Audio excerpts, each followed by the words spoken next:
Bine v-am găsit, dragii mei din Zodia Pești, oriunde v-ați afla. Bine ați venit tuturor pe canalul meu, Tarot Flor de Loto. Numele meu este Nina pentru cei care nu mă cunosc. Mă bucur tare mult să vă am alături. De asemenea, trebuie să vă mulțumesc tuturor pentru mesajele frumoase, pentru like-uri, dar în special pentru simpla voastră prezență la fiecare lectură pe care eu o public.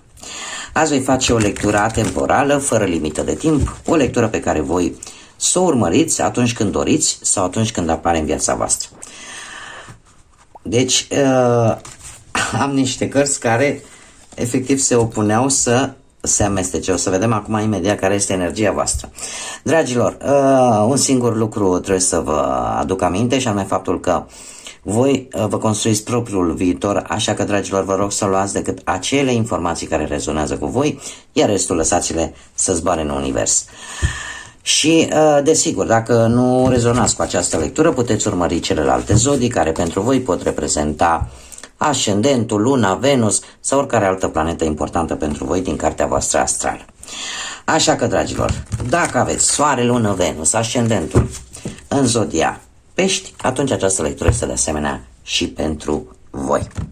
Și haideți să vedem cu ce energie ne confruntăm în acest moment. Care este energia voastră? Ce energie frumoasă! Curcubeul.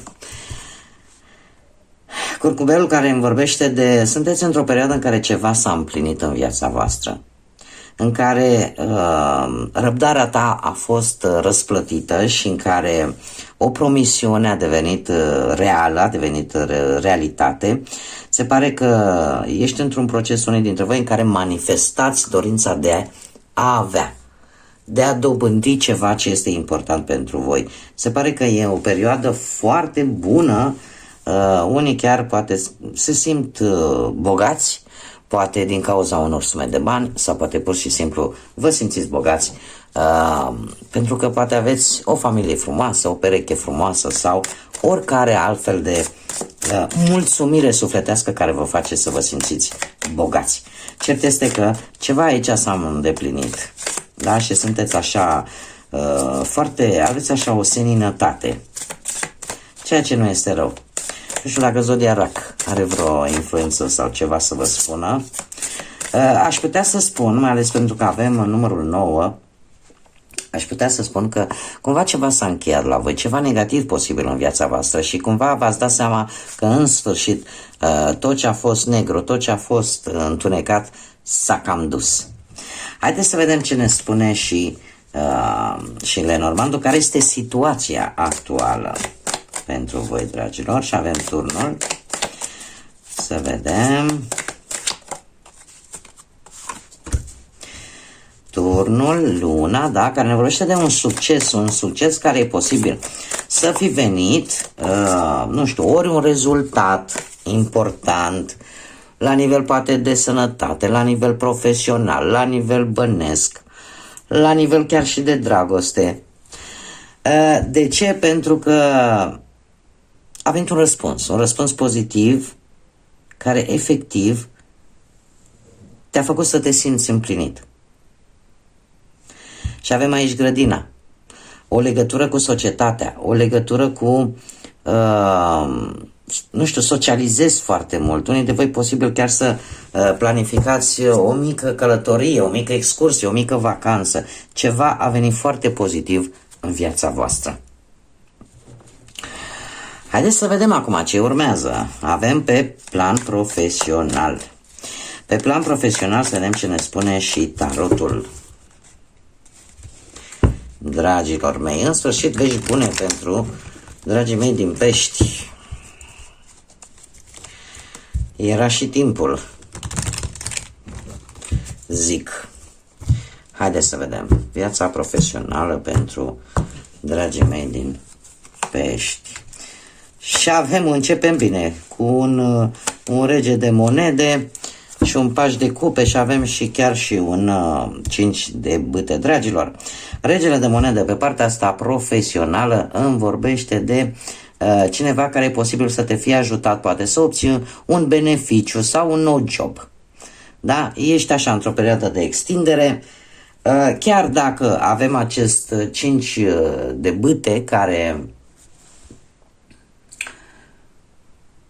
cumva e posibil unii dintre voi la locul de muncă să vă fi băgat cineva bețe în roate sau încă să vă mai bage bețe în roate, dar voi vă faceți treaba, voi n-aveți de a face cu ei, chiar îi ignorați, aș vrea să spun lucrul ăsta.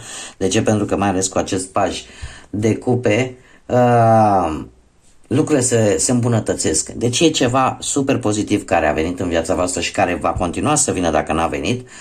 Iar e posibil cu acest paș de cupe să primiți un apel important sau dacă căutați de muncă, sunteți în căutarea unui job, să faceți un interviu și foarte curând e posibil să ajungeți ori la semnarea unui contract, ori pur și simplu poate o înțelegere la actualul contract pe care voi îl aveți.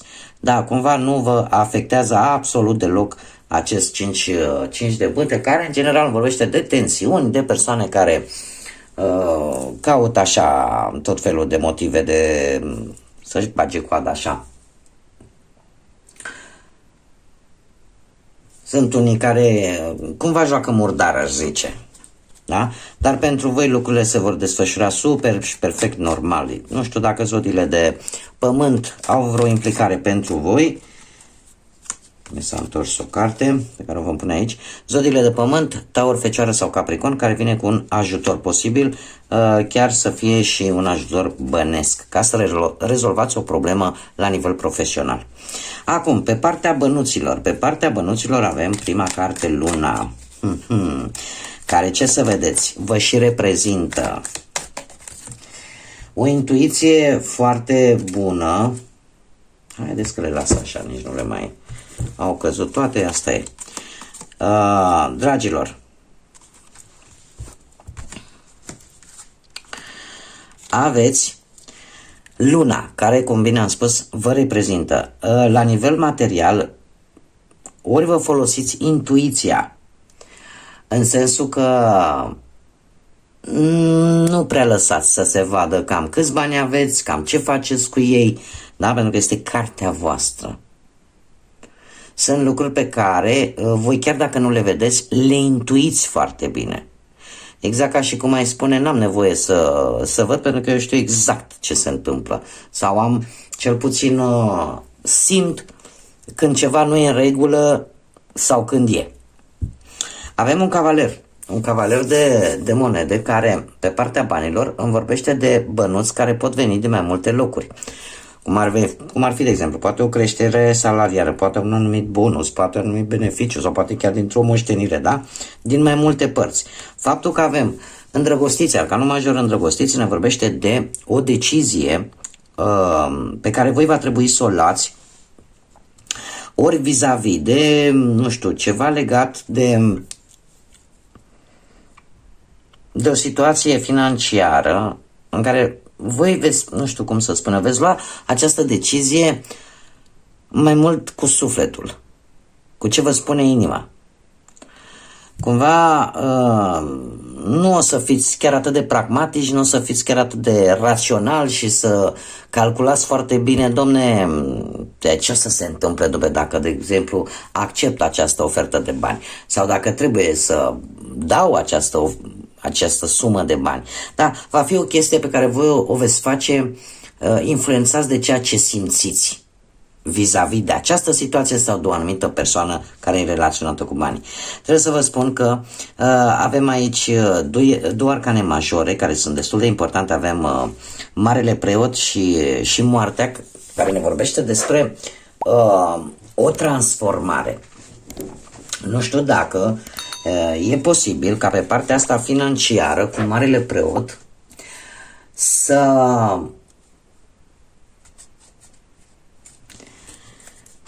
cred că singura avertizare pe care mi-ar aduce-o Marele Preot ar fi să nu faci investiții. Să nu investești în, nu știu, în anumite lucruri care în mod normal ar fi trebuit să scoți banii în timp. Nu e chiar un moment foarte bun pentru acest lucru. Pentru că asta va duce implicit la chiar dacă tu vei învăța, vei prinde experiență, dar Cu moartea aici, pe partea asta a bănuților, aș spune că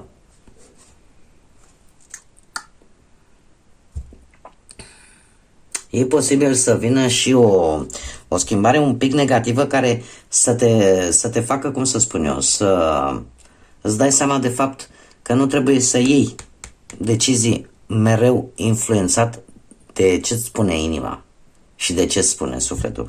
Pentru că sunt șanse să poți să pierzi. Hai să vedem, să clarificăm moartea. Moartea, într-adevăr, ne arată că te transformă, ne arată că ne schimbă. Îmi cer scuze, imediat. Îmi cer scuze, cățelul meu mai și latră, ce să facem, își mai aduce și la portul aici.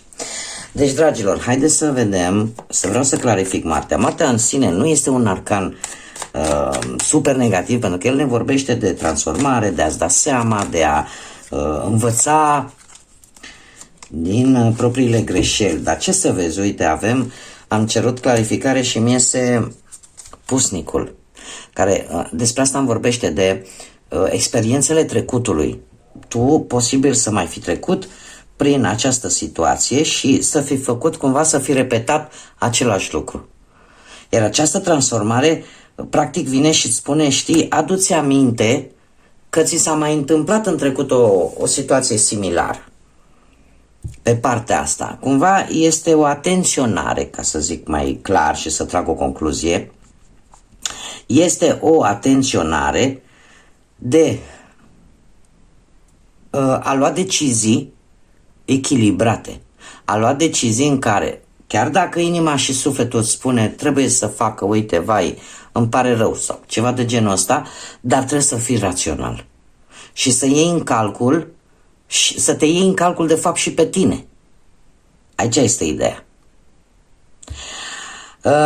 Acest cavaler de monede poate fi reprezentat de o persoană din zodii de pământ. Sinceră să fiu, tot îmi apar.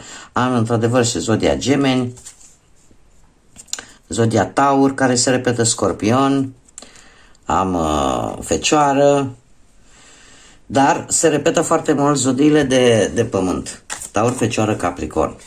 Da? Este posibil cineva care, nu știu, cineva meticulos și care știe că va câștiga și are foarte mare răbdare.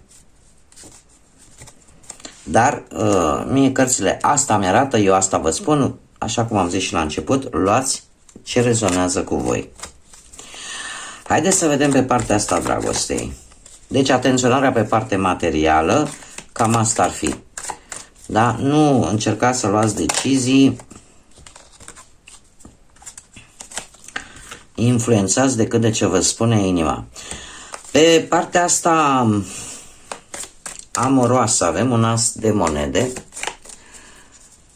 care, cel puțin ca și primă carte, îmi spune că conexiunea este destul de bună în relație, posibil să apară anumite îmbunătățiri, da, un succes care aduce îmbunătățiri relației pentru cei care sunteți într-o relație. Haideți să vă vedem. Avem un 10 de bâte, responsabilități. Da, dragilor, așa la prima vedere se pare că, cum am mai spus, apar anumite îmbunătățiri în relație în urma unui eveniment plăcut, unui succes, probabil al amândorura sau al unuia dintre voi. Chiar dacă avem acest 10 de bâte care îmi vorbește în primul rând de o stare de oboseală, o stare de oboseală posibil creată de anumite probleme pe care voi e posibil să le fi avut în ultima vreme, dar probleme care, din câte văd aici, se vor rezolva, nu e ceva din altă lume care să nu se rezolve. Cum am mai spus, aș zice că singura carte așa un pic mai negativă ar fi acest 10 de bâte, care îmi vorbește foarte mult de unii dintre voi care ați dus o luptă destul de grea pentru a vă salva relația. Desigur, din câte văd eu aici, unii dintre voi ați luptat singuri. dar există șansa ca și cei care poate au luptat, la un moment dat a intervenit ceva pozitiv în viața voastră, iar mie mi-apare acest 7 de monede care îmi vorbește de rezolvări după posibile probleme în relații. Pentru cei care sunteți singurei, acest as de monede îmi vorbește de o nouă iubire. E foarte aproape de voi. Unii chiar sunteți foarte optimiști în acest moment și chiar sunteți deschiși așa să începeți ceva, o iubire nouă, o relație nouă. Șasele de bâte îmi vorbește de... Într-adevăr vine cineva în viața voastră pe care e posibil ca voi să-l fi iubit în secret. Să-l fi iubit în secret acum ceva vreme și cumva vă dați seama că ați luptat foarte mult. Mi-apare aici, nu știu dacă cei care sunteți într-o relație sau cei care sunteți siguri, aici mi-apare o persoană cu un copil și care e posibil să aibă destul de multe responsabilități în spate, să-i fie destul de greu, iar faptul că voi sunteți, cei care sunteți singuri, sunteți dispuși să faceți schimbările necesare în așa fel încât să vă adaptați unei noi situații de relație, unei noi relații, da? Se vede foarte bine cu acest 7 de monede, pentru că va fi ceva care va necesita un pic de timp, de acomodare, da? Și aici e valabil, aș spune, chiar și pentru cei care sunteți într-o pereche, cum și pentru cei care sunteți singuri. Va dura o perioadă de acomodare, dar care va avea într-un final un rezultat pozitiv. Da, e nevoie de un pic de răbdare. Ce vreau să vă mai spun un aspect foarte important pentru cei care desigur rezonați cu aceste informații. Cei care sunteți singuri și aveți totuși, ați pus ochii pe cineva, v-a atras cineva, trebuie să vă spun că ori voi sunteți cu ochii pe persoana asta de multă vreme și așteptați, ca să zic așa, momentul ăla potrivit în care să-i spuneți de fapt cam care-i treaba, cam ce simțiți pentru această persoană, ori această persoană de care voi sunteți interesați, există cineva pe lângă ea care în permanență o urmărește. Da? În permanență vrea să știe ce face, cum face, pe unde umblă. Deci este persoana voastră de interes, pentru cei care sunteți singuri, este urmărită, ca să zic așa. Cineva e posibil să fie în permanență acolo, să vadă ce face, cum face, da? Bun. Cred că am acoperit toate variantele. Haideți să vedem ce mesaj au fazele lunare pentru voi, dragilor din Pești. Trebuie să vă spun, voi sunteți ultima zodie din zodiac și trebuie să vă spun că majoritatea lecturilor au o energie foarte transformatoare, au niște energii foarte, foarte puternice și foarte, aș zice, schimbătoare. E ca și cum ai zice una caldă, una rece. Așa că se pare că nici voi nu făceați excepție. Avem așa, primul mesaj, o lună plină în Săgetător, care te îndeamnă să vezi imaginea, să vezi situația dintr-o altă perspectivă. Să privești așa, imaginea pe ansamblu, de la distanță, în așa fel încât să-ți dai seama de anumite lucruri importante. Da? Să privești anumite situații care pe tine te frământă într-o altă manieră. Nu știu, poate să te pui în locul unei alte persoane și să vezi cam cum ar vedea lucrurile. Da? Ajustări care sunt necesare. Și avem al treilea pătrar de lună. Deci sunt necesare anumite ajustări. Așa cum bine am văzut aici cu deciziile și cu faptul că trebuie să ții cont de anumite lucruri. Să nu mai iei totul chiar de-a gata. Haideți să mai vedem un mesaj pentru voi, dragilor.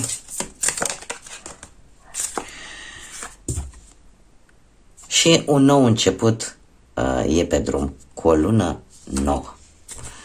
Deci aș putea să zic că aceste cărți de oracol, de faze lunare, cumva parcă au concluzionat așa cam toată lectura, dar au făcut-o cu ideile principale, așa, pe scurt. Bun, dragilor, aceasta a fost lectura pentru voi. Dacă ați rezonat, dacă v-a plăcut și nu v-ați abonat încă, eu vă aștept cu mare drag să vă abonați.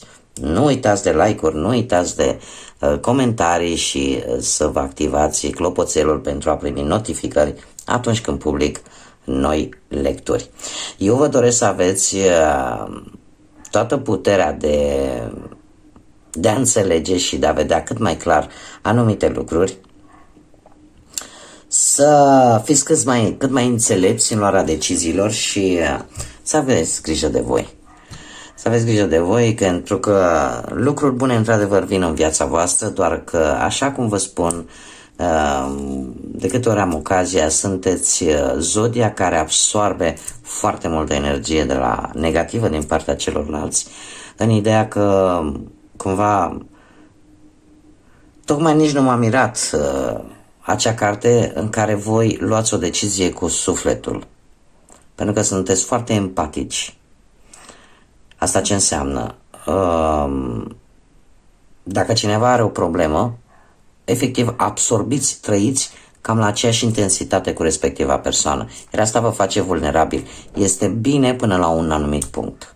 Așa că, dragilor, multă înțelepciune, multă lumină în suflete și în gânduri, iar până data viitoare când ne vom revedea, să fiți iubiți, dragilor!